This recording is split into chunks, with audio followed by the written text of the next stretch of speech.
Hello everyone. Today we'll be solving this wildcard matching problem and we'll be using dynamic programming to solve this. So not in this problem only, in every problem our approach will be to walk through the recursive code first, see what are all the overlapping subproblems and then minimize our code. So okay, let's start with understanding what our problem statement is. Okay, let's look at our problem statement first. So our problem statement says that we will be having two strings, okay? One is S and one is P. Our purpose is to compare this P with this S and tell whether these two string matches or not. For example, in this case, if our input is these two strings, so our output should be true because yes, here character by character, if I match in both the cases, it will return me true. Now there are few constraints associated with this pattern P, this string P, okay? This string P may have a question mark character or a star character, okay? Now what does this question mark and star resemble or means, okay? So it is given here that the question mark can match any single character. What does that mean? It means that assume a string has an A, okay, and this pattern string is having a question mark. Now if these two are the input, my function should return true because this question mark can resemble this A, okay, because our question mark can match any single character. In this case it can match A. Now again we are given another constraint, which is the star. Okay, this is very important. Okay, listen to this very carefully. Star can match any sequence of characters, including an empty sequence. What does that mean? Okay, let us understand this with an example. In this, my S string is empty, as you can see, okay, and my P string has a star sign with it. Now this function would return me true. Why true? Because it is given the star can match an empty sequence. Can you see this? So this is an empty character and the star has the ability to match this empty character. One more thing is that the star can match any sequence of character. What does this mean? This case, here my S has a sequence of characters from A to Z, A, B, C, D and anything, and in our pattern there is a single star. Still my function would return true because this single star can match this entire string. Okay, let me give you a slight insight about how we are going to frame the recursive equation. I have divided this problem into two cases. Okay, the first case is handling the case for a question mark and a character from A to Z. Okay, and in a separate case I will be handling this star sign. Okay, let me give you, let us consider this case one first. Okay, so what does this tells? How we are going to write the recursive code for the case one is assume this string. Okay, this is string S and this is string P. Okay, I have written down the index for this. Don't look at this now. Okay, we should look at this now. Okay, so what happens here? I see that this character A matches with this character A. Okay, so what should I do? I should increment my I and I should increment my J. Okay, then I will match this B with this B. I see yes, these two matches, so I would again increment my I and I would again increment my J. I see that here in both the cases my string length is over. Okay, so I found a match. Okay, that this two string matches each other. Now coming here, now this section. Okay, now here we see that initially the I is at 0 and J is at 0. Okay, I would match this to character. I know that a question mark can resemble any character, any but single character. Okay, here the question mark resembles this X. Okay, so again my I increments here and my J increments here. Okay, now again I found a question mark at the pth string. Okay, now I know that a question mark can resemble any single character. In this case my question mark resembles this Y. Okay, then again my I increments and my J pointer increments.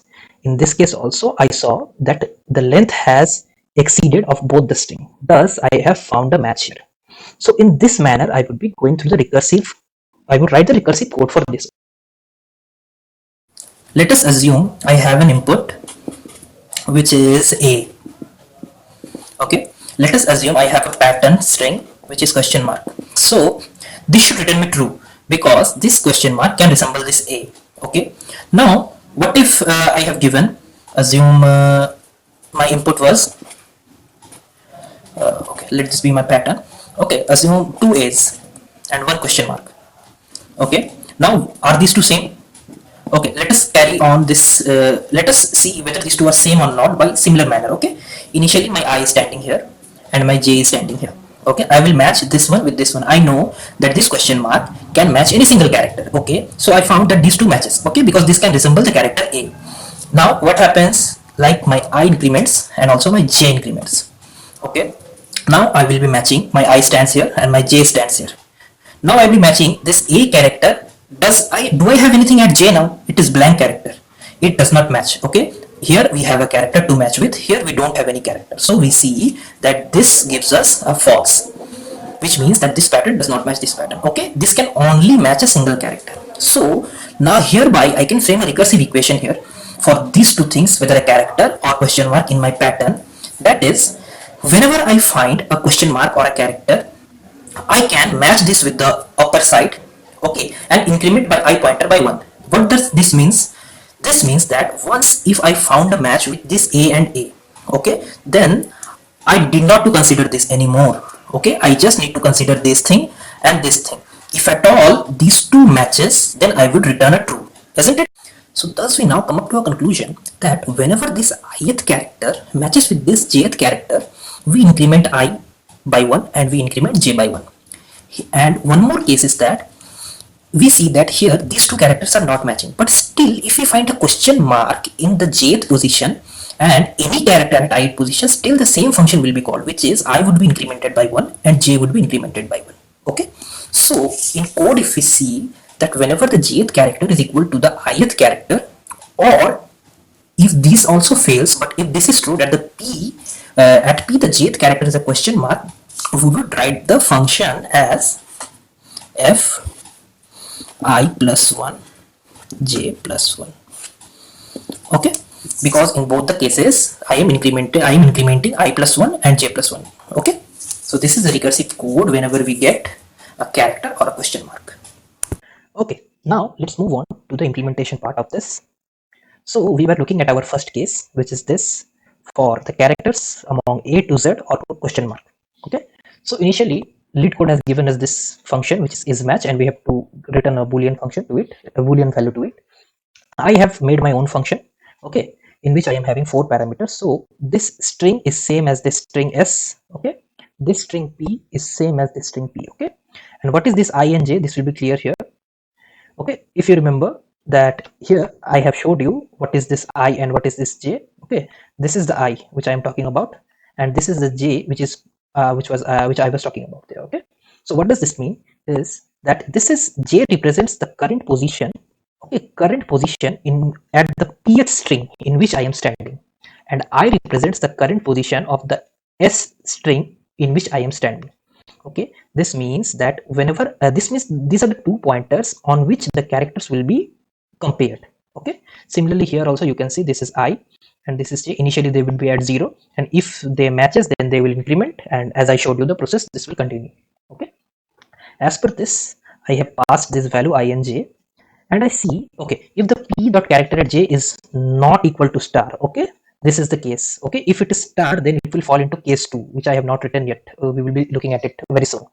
So here the condition is that, as I have shown you, if the S and I are equal, which is, okay, I can see here that this A and this A is equal. Okay, so no question about it, we will be incrementing our I pointer and J pointer. Okay, or if I see that in my pth character, in my pth string character, I am having a question mark, then also my ith string, ith pointer and jth pointer will be incremented. So I have done the same thing here. If at all any of these 2 conditions are satisfied, okay, I would increment my ith pointer and my jth pointer.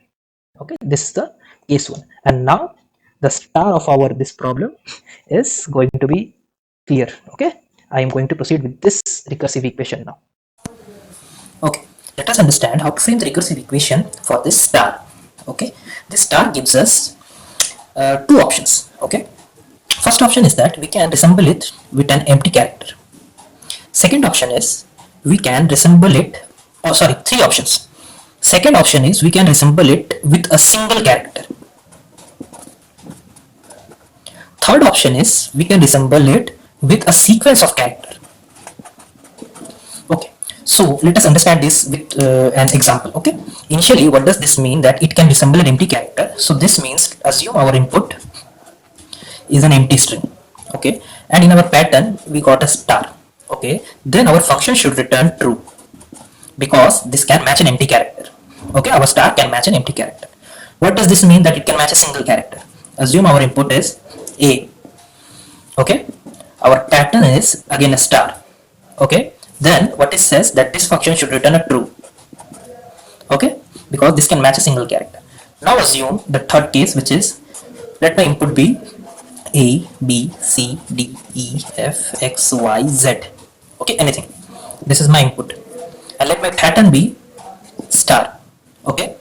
Still, my function would return true. This is interesting, isn't it? So what does this means? That it can match a sequence of characters. Okay, anything, a sequence of character A, B, C, D till Z, anything it can match. So this makes our decision a bit complicated. Okay, but don't worry, it is a very simple code to write it. If you know the LCS, which is the longest common subsequence, it is quite similar to that. Okay, now let's see what is it. So okay, now I would be matching this J with my I. Okay, so let me frame the recursive equation. What is the equation, what is the recursive function which I should try when the character at jth position is a star? Okay, let's write that if t dot character at j is equal to star, then what happens? Then what we should do? Okay, initially what I will do is this condition itself. Okay, that I would consider this P to be an empty character. I can match this with an empty string. Okay, so initially I would have two branches every time. Okay, in recursion, branches means the decisions which we can make.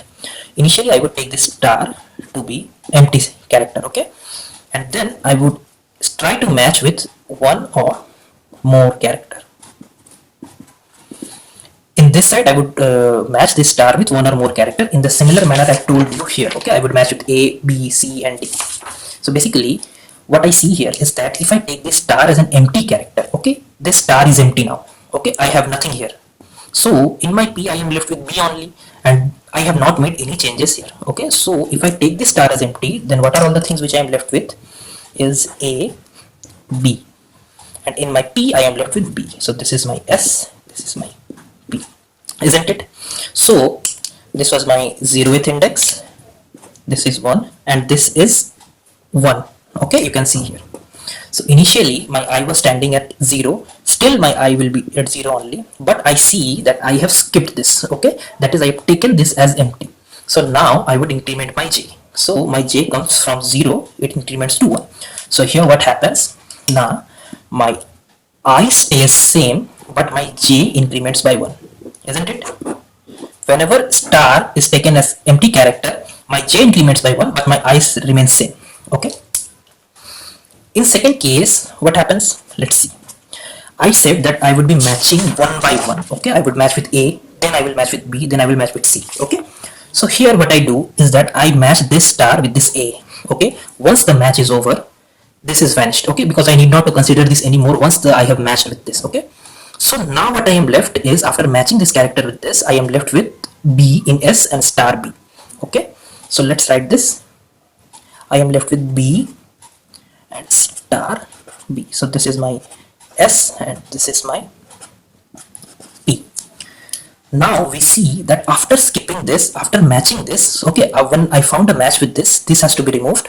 My I pointer increments from 0 to 1. My I is standing here now, but no change has been made in my J. Okay, because I am having this both the string and I have not made any changes. So this is index 1, this is 0, this is 1, similar to this. Now my I is standing here and J is standing here. Okay, so what I see here is, in this case what has happened, now my I has incremented to 1. Okay, my I incremented to 1, but my J did not change. My J is standing at 0 here also, and here also it is standing at 0. So my no change with my J. So this function would be called again. Okay, any of these two functions which would return me true, okay, I would take that. So what does this means? That initially the function here was called 0, 0. So this was my I and this was my J. After I found that at the jth position I am having a star array. Okay, so what happened? I and J. So I got these two calls, which is function I J plus 1, and here what I got? Function I plus 1 comma J, isn't it? So I can see a recursive tree going on. Whatever or whichever of these two returns me true, I would take that. So I would write a OR condition here. Okay, so I have received a recursive equation for this, isn't it?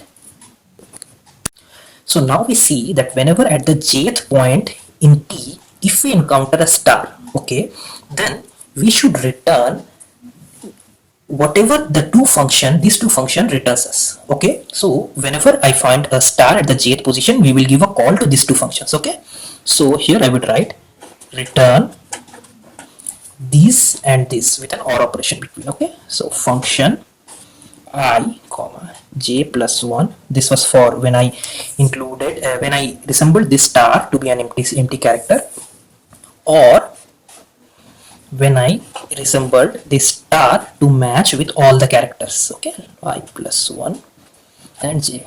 Okay, don't you find this similar with the LCS, longest common subsequence? I find it similar.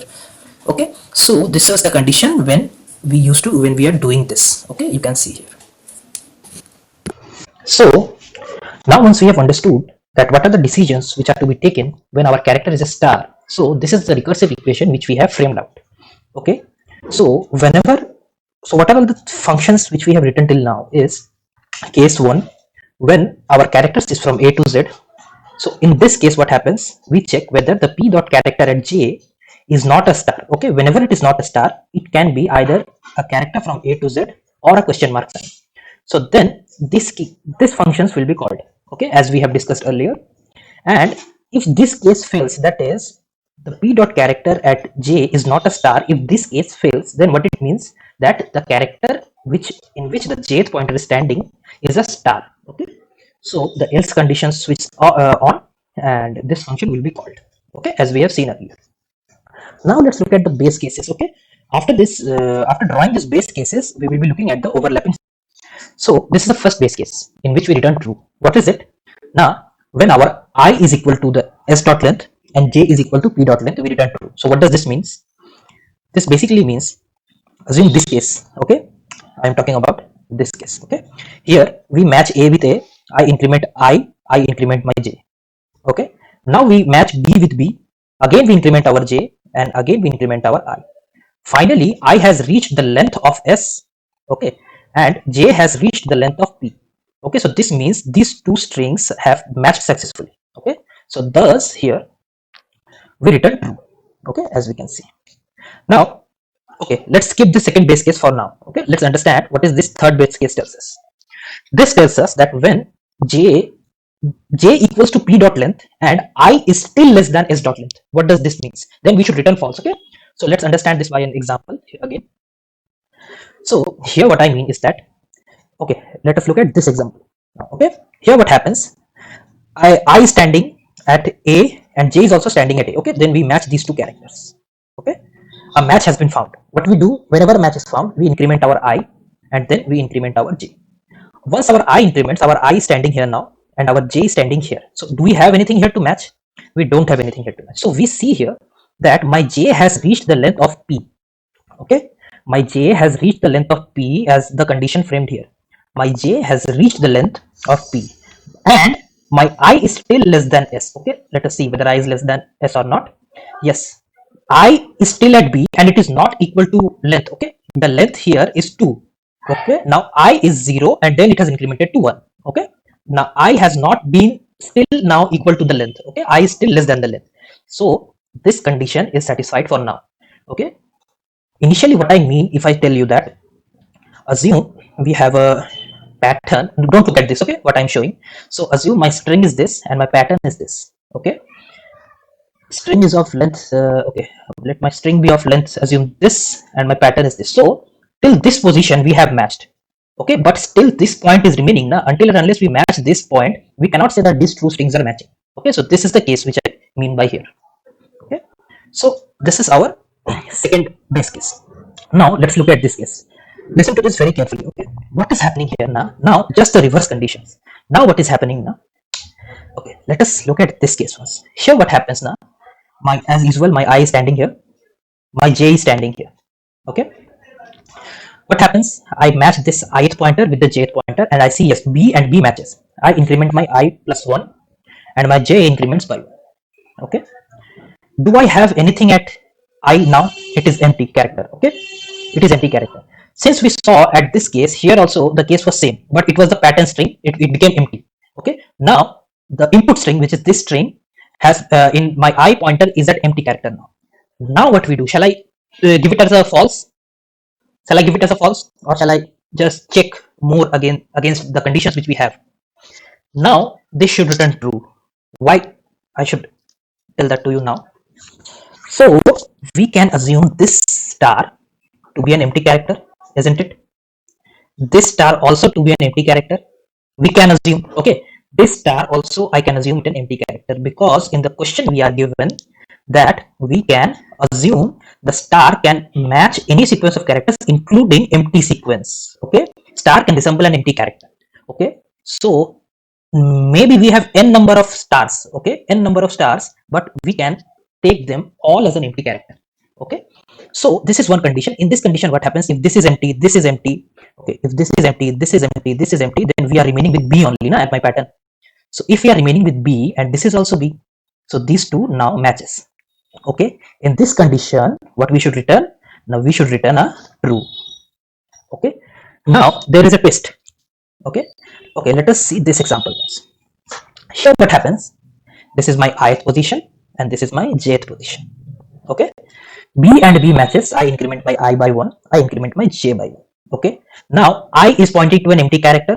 Okay, as we have seen earlier, this star can also point to an empty character, match an empty character. So okay, no problem, this is empty and this is empty. Again I can take this as empty. Okay, since we are having nothing here, we can match, we can take this all as empty. This I can take as empty. Again this I can take as empty, but I see a character again at this point. Now is it possible for me to take this as an empty character? No, since it is a character, we cannot take it as empty character. There is no option for us to take it as empty. Now we see that we have nothing left to match with this B with anything. Okay, so now we should return a false, that this string does not matches this pattern. Okay, so how to frame this in code? Okay, let's see. My code here says that, okay, so what happens if I is equal to s dot length and j is less than p dot length? So I can see here that my I after incrementing has reached to the length of s. Okay, but here at this position, okay, when my I has incremented to its length, my jth pointer in p is far more less than its the length of p, because the length of p is this entire thing and my j is only standing at this position. Okay, so this constraint is satisfied. Okay, so this constraint satisfies now that I is equal to length and j is still less than p. Now what we do, we check that whether if after, okay, after this b, okay, here this it has become messy, so I'm writing this here. After this b, after matching this b with this b, okay, if at all I have all the stars after this character, if all the characters are stars, okay, then I can say that okay, these two string can match. But if at all in between this star at any position I get any other character which is an a, b, or even a question mark, okay, then this would return a false, because we have nothing to match this character with anything here. Okay, so I have written the same condition here. I have taken a k pointer which is initially at jth position. Okay, initially what I mean by here is that, okay, has it gone? Okay, so initially my j will be k will be at this here.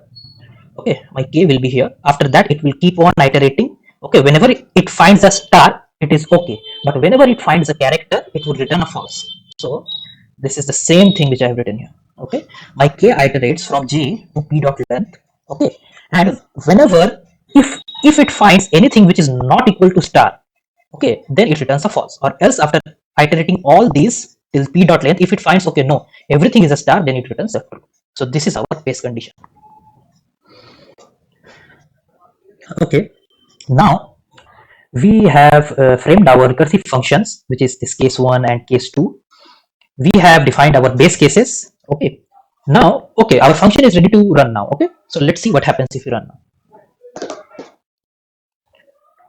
Okay, okay, as we can see, it is accepted. Okay, let's try to submit this.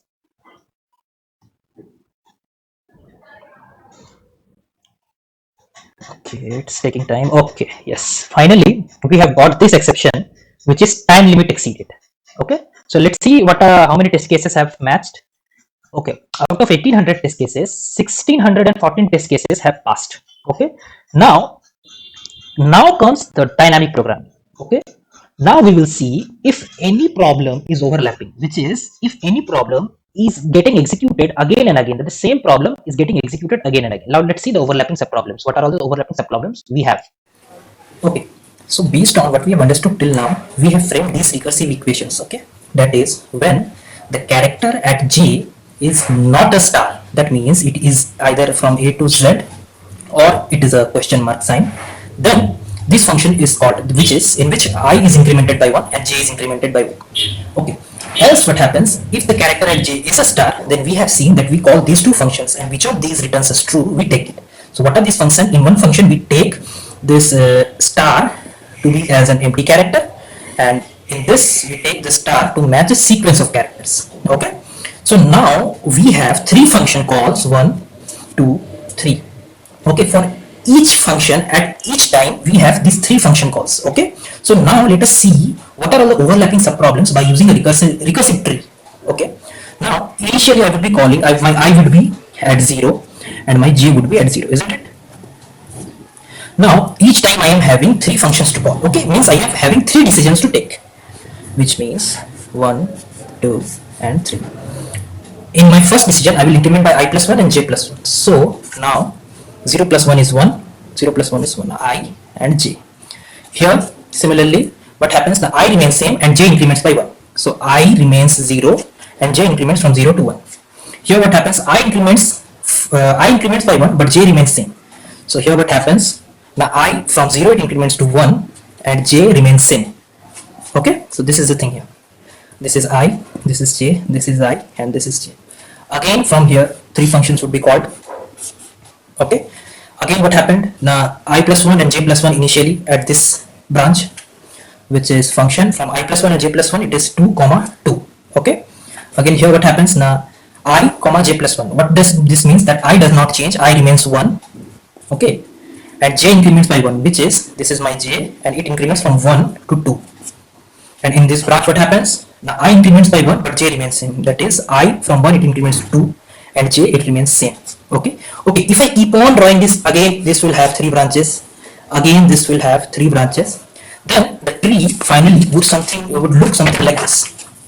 Okay, from this these were the calls which are made, from this these are the three calls which were made, from this these are the three calls which were made. Now we can see that there are overlapping problems, which is you can see this and this, these two are matching. Again you can see this function 2 comma 1 and this function 2 comma 1, these two are matching. Again you can see this 1 comma 1 and 1 comma 1. So this is just the second level. Okay, many more functions will be matching if I traverse more. Okay, so now once we have seen what are all the overlapping subproblems we are having, now let us think of a way to memorize it. Okay, what I mean is that assume this function 1 comma 2. Okay, this function is overlapping here. Okay, the same function is being called here. Assume this function would have made call to this 12 function calls. Okay, these 12 function calls. Okay, then this same 12 function calls would be made here. Okay, so just to avoid this same function calling, I need to memorize it. So for memorizing it, what I need is whatever is the value which is returned here after all these function calling, whatever is the value which is returned here, I need to store it somewhere. Okay, and then again if the same function is called, I will check there whether it is there or not, whether this function has been called previously or not, and I will fetch that value. So how to do this? We can see here that we are having two parameters, which is I and J. In our function only these two parameters are changing, and we have only these two things to make since two things are changing, we can use a 2D array. This intuition came to my mind. Okay, you can use any kind of data structures. So basically to create a 2D array, first of all I need to know what is the extension, what is the length to which my I can go. Okay, I and J are starting at 0 and 0. Okay, now till what extent can they go? I can maximum go to the length of S, isn't it, which is 4. Here 1 2 3 4 length, assume it, this can be anything. Again I have taken P in which the J can maximum go to the length of 4. Okay, isn't it? J can increment to 4 only. Now our responsibility is to draw an array which would be of size, which is the length 4 plus 1, and here also 4 plus 1, which is 5. So I would be drawing, in this case it would be a 5 into 5 matrix. It can be anything. In this case it is a 5 into 5 matrix. If my length of P was 2, then it would have been a 5 into 2 matrix. Okay, now I have drawn this 5 into 5 matrix. Okay, initially whenever we draw a matrix, we see that the values initially by default is 0. Remember, we need not to return any integer value. Okay, we need to return a true or a false. Okay, so what I will do here, I can see, assume a value x. X is written. Assume a value not x. Assume true is written here. Okay. After all this function calling, I got a true value here at 1, 2. So what I will do, -1 indicates a false and 1 indicates a true. So okay, 1, 2. This is my I and this is my j. I will go to the matrix 1, 2. Okay, my I 1 and j it is 2. Okay, this refers to this value here. Okay, I would change from 0. I would make it 1. Okay, I have changed it from 0 and I have made it 1. Okay, because a true function has been written here, a true value has been written here. Okay, after traversing all these things, when I again reach at this, okay, I will check whether this function has been previously called or not. So I will go to my array position 1, 2. Okay, 1, 2. I see that it is not equal to its default value, which was 0. Okay, isn't it? It is not now 0. Okay, so this condition comes. If array I and j is not equal to 0, I is 1, j is 2. Yes, it is not equal to 0, it is 1 here. Okay, then I will check whether the array at I is j is -1. So -1 refers to false, but here it is 1. Okay, then we will return true. Okay, so this is the process of our memoization. Thus we see that now there is no need to call the same 12 function calls again. We can just fetch the value from here. Okay, so now let's switch on to the code for this. Okay, as we discussed, we have framed this two-dimensional array, and this dimension refers to I, the range of I, and this dimension refers to the range of j.